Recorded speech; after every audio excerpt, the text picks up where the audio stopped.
Greetings, YouTube. Today I'd like to talk about idea generation for role-playing games.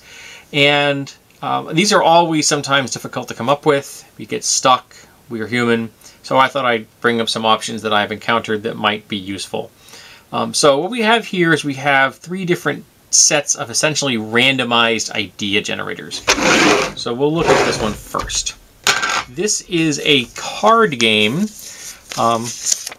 which is all about telling a tale through pictograms. So you take this out, and each card has an image on both sides. Okay, so you can take these cards, you can shuffle them up. You know, I mean, though the fact that they're round makes them a little more difficult to shuffle, at least for me. Like this. Now, these are aimed at kids. I freely admit this. However, I'm going to close my eyes, and we're going to come up with some images. So, 1,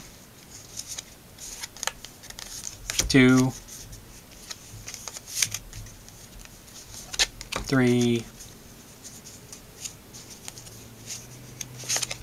4, 5. Alrighty. So here we have 5 cards, and we're going to keep them in the configuration that I generated them in.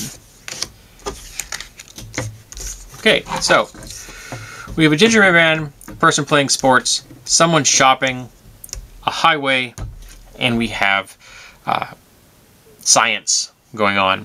So how could you use these in a role-playing game? Are they in frame? Yeah, they're in frame. Okay. The camera's pointing straight down.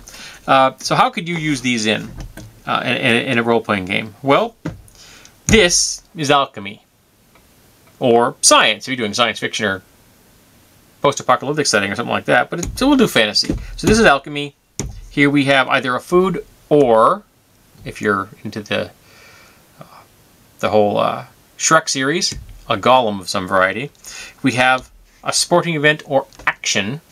We have shopping. We have travel. So what are we going to do with these things? Well, this person, while trying to acquire physical possessions, shopping, was traveling with someone who's action-oriented, and they encountered someone that had used alchemy to poison some food, or alchemy to animate an individual, and then now we have a plot idea. Alright? Bingo. They're on the road, this person's defending that person, they encounter a golem, they encounter poison food, that's the golem's supposed to be harming this person to get to this person. Or maybe just getting to the items that this person wants and or already possesses. So there you go, folks. That is a storyline. Why is someone trying to do this? Bingo. So this can get you out of a slump. And I paid 99 cents for this, I believe. Nope, $1 for this. And it was never opened. I opened it myself. So whoever the kid got this apparently didn't want to play with these things. I can't imagine why, but I mean, it's an awesome idea in my book. Next, we have a very similar idea. This is very much like the Rory story dice I have already covered in a video. These are called story time dice. I had told a friend of mine about these, and he sent these to me as a gift, so thanks, Greg. And here we have some of the classic dice sizes. We have 6-siders, we have 8-sider, we have a 10-sider, a 12, and a 20. So we have the kind of the classic D&D style dice. An oversized, being nice, chunky, safe to use by a kid kind of thing. And this is ages 6 and up. And here, this little guide gives you a blurb of what the figures are, which is easier than me going after the things on the device, on the dice themselves. On the 12-sided, we have astronaut, diver, doctor, clown, knight, princess, police officer, fighter, firefighter, wizard, athlete, cowboy, race driver. All very applicable to any game. It's not hard to change any of those jobs at all and make them fit any genre you want them to. Knight and wizard, of course, Need no translation if you're into fantasy. Then we have vehicles, time warps, horse, rocket ship, boat, helicopter, submarine, bicycle, airplane. And again, they can be applied to just about any genre with a little bit of wiggling.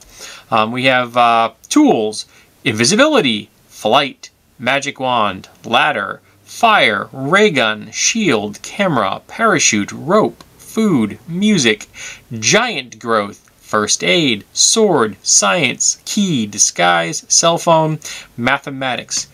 Perfectly translatable to any genre. Obstacles, trapped, lost, mystery, sleep, falling, wall. Villains, alien, dragon, bandit, skeleton, pirate, robot, mad scientist, ghost, vampire, natural disaster. These are almost all fantasy anyway.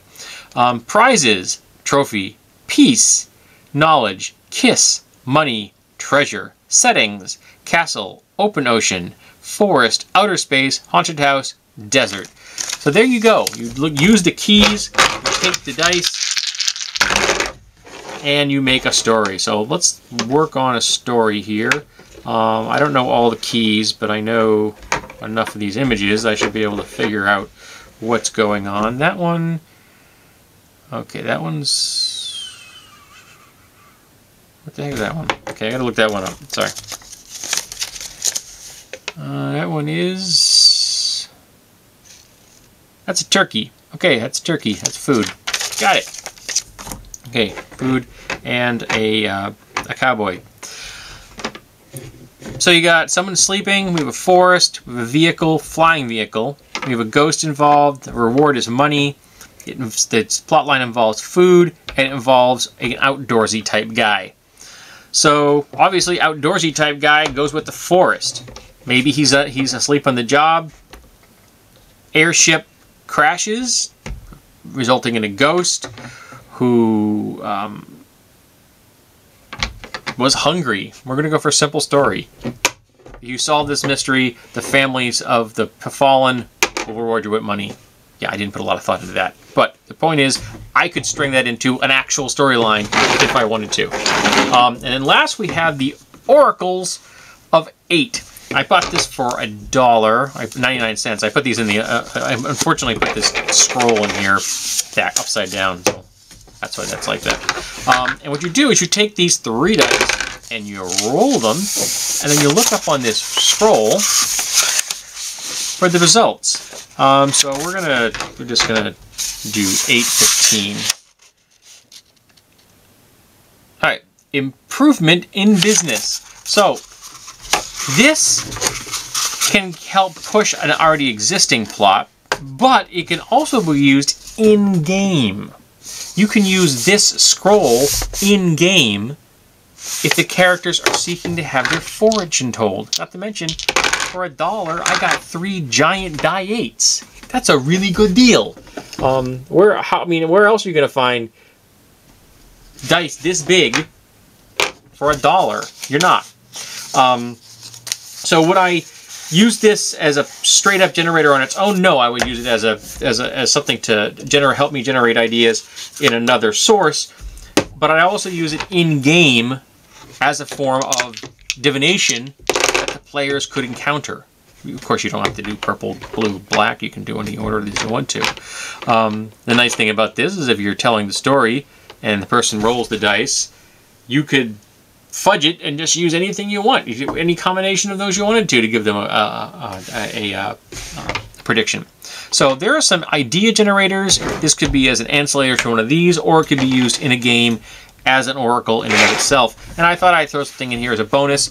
This is a lead crystal weight. This is a paperweight. I don't know what that symbol is. Anyone out there who does know what that symbol is can tell me. I picked this up at a thrift store for $3. It's in really nice shape. It's got nice crisp edges, and when you shine a laser through it, it's really cool. But it just made me think of a great prop for a role-playing game. This is the kind of thing you say, you can't have the character say you find this, because this thing just looks like it belongs to be set into a statue or something, you know what I mean?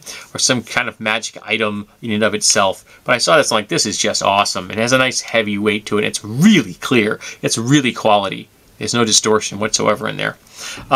So there's some role-playing game idea generation and a prop thrown in just for fun.